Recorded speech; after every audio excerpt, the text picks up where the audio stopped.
Hello, I'm back again. This is Nicole. I hope everyone is doing well. I wanted to do another video for the Melanoid history series. This will be Melanoid history number 3. It's about one of my favorite heroes, Nat Turner, also known as Nat Turner. This article discusses in bullet point form Nat Turner's rebellion. This is a picture of what, I guess from descriptions of what he looked like. And he was a very complex man. He was a preacher at the time, prior to the rebellion in 1831. And Atlanta Black Star does this article that states Nat Turner's rebellion, the uprising that shook Virginia to its core. So I just said that he was a very complex man. You have to put yourself into that time period. This was Virginia, early 1800s, early 19th century. And if you saw the movie, the original movie entitled Birth of a Nation in 1915, or the recent movie directed and starring Nathaniel Parker, or Nate Parker, called The Birth of a Nation, you'll understand in the Nate Parker version that Nat Turner's rebellion was documented in this movie, but not only the rebellion itself, but the logistics and the purpose behind the rebellion was more than just slavery. It was in trying to defeat slavery in his own way. It was more than just defeating the enemy who had raped his wife and many others, and abused him and abused many others. It was more than that. In my opinion, it was his way of establishing himself as a catalyst to many rebellions to come. And you have to remember, there were other rebellions prior to this, such as in Haiti, as documented by Tariq Nasheed's work, 1804, The Hidden History of Haiti, or pronounced Haiti. That was well before Nat Turner's rebellion. We have Denmark, BC. We have several others that occurred prior to Nat Turner's rebellion in Virginia. But I wanted to document his rebellion here, as it is shown in the article below. Here they have it bulleted or numbered. Facts from his life and facts that occurred that were documented during the rebellion itself. But we have to remember that all of us did not go into the night quietly.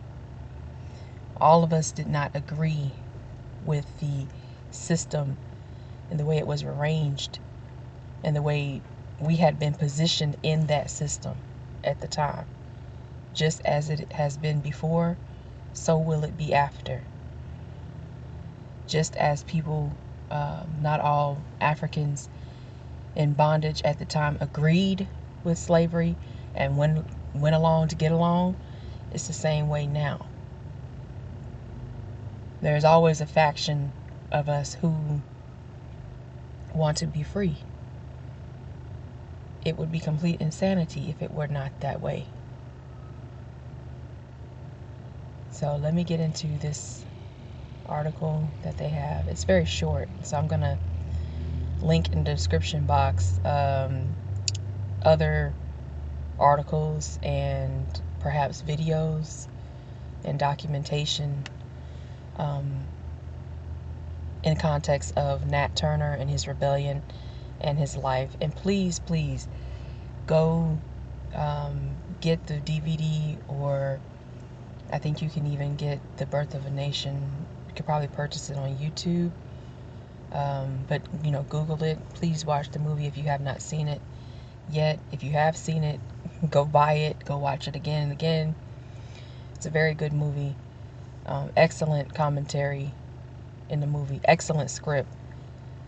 The visuals put you in that time frame. And I'm from the South, so you can feel the humidity. You can feel the pain, the heat.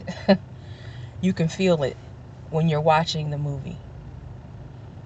And that's what a movie is supposed to do. Only we can direct a movie that way and put our signature on it.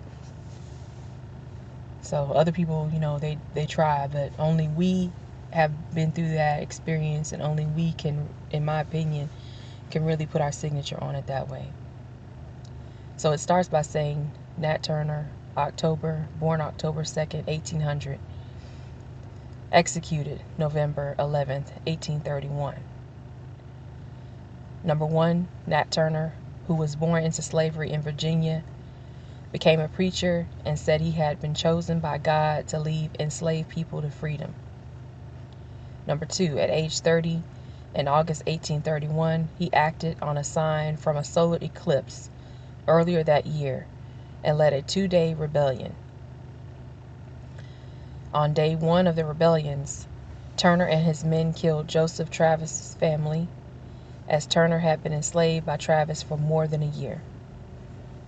As the rebellion went on, Turner grew his army to include 50 to 60 men, including 5 free black men who had killed 55 white Southerners.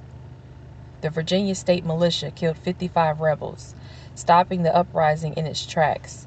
They also repaid slaveholders for their enslaved people. The rebellion proved that slavery wasn't the docile institution white slave owners made it out to be, and highlighted Southern Christianity backed Turner's uprising for freedom.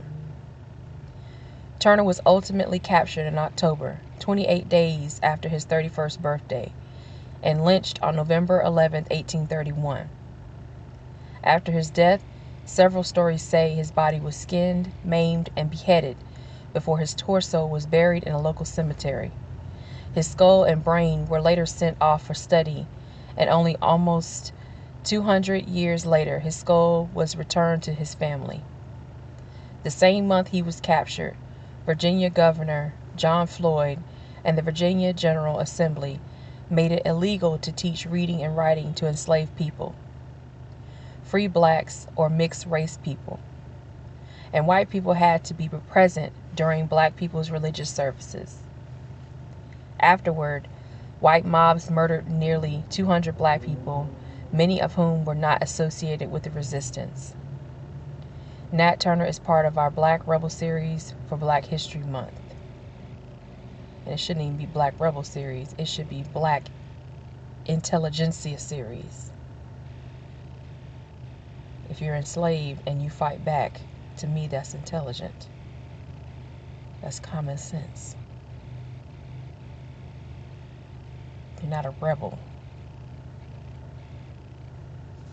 You're a scientist who sees a problem and you try to create a solution by any means and every means necessary. So I'm going to click on this link where it says rebellion.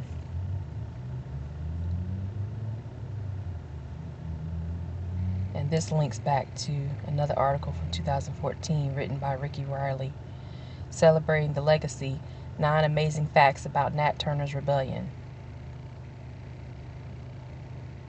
And then this goes into another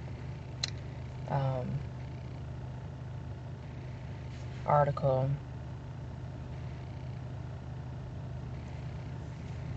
And this is a picture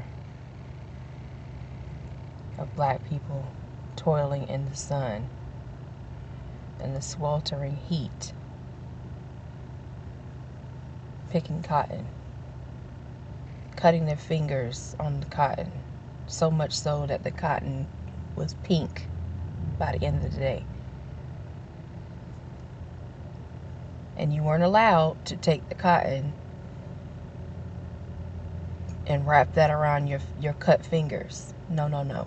The cotton you had to put into the burlap sack that smelled of mold because it's dragging on the wet ground, the moist ground. And that had to be weighed by the end of the day. So the child in the picture, they would take the sack off, give it to the child, and he or she would drag it to the scale to be weighed. Then they'd bring it back empty.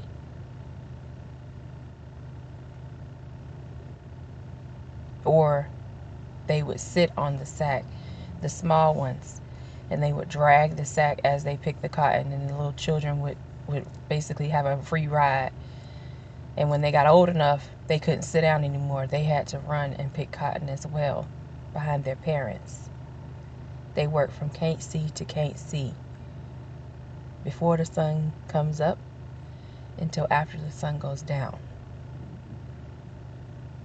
The only day you had off was on Sunday. And I'm saying these things not because I personally was picking cotton, but my grandmother was. These are the things she told me. These are the things she shared with me. Because as a sharecropper, you're basically half a step out of slavery. Not even 2 feet out of slavery. Just 1 foot out of slavery.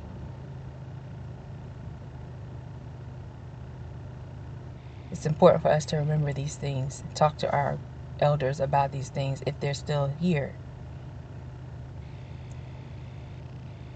To recognize that the only thing that's really changed is the technology. The ability to go back and look at these things. This is a depiction of an uprising. I think this is supposed to be Barbados. So they had several revolts. Barbados, 1816. Demerara, Guyana in 1823. Of course, 1804, Haiti. 1831, Virginia. I forget Denmark, BC, in Charleston. I forget the date exactly. But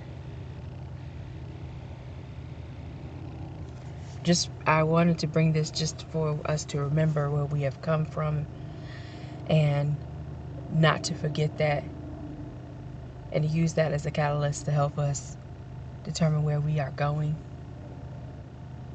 Because I don't want our ancestors to have toiled and fought and struggled and died and been murdered and been raped and been sold and resold and resold and abused for nothing. Treated worse than cattle. I'll come back with another commentary. This concludes the Melanoid history video essay number 3. Let me know what you think in the comment section. Like, comment, subscribe, and share. And as always, have a great day.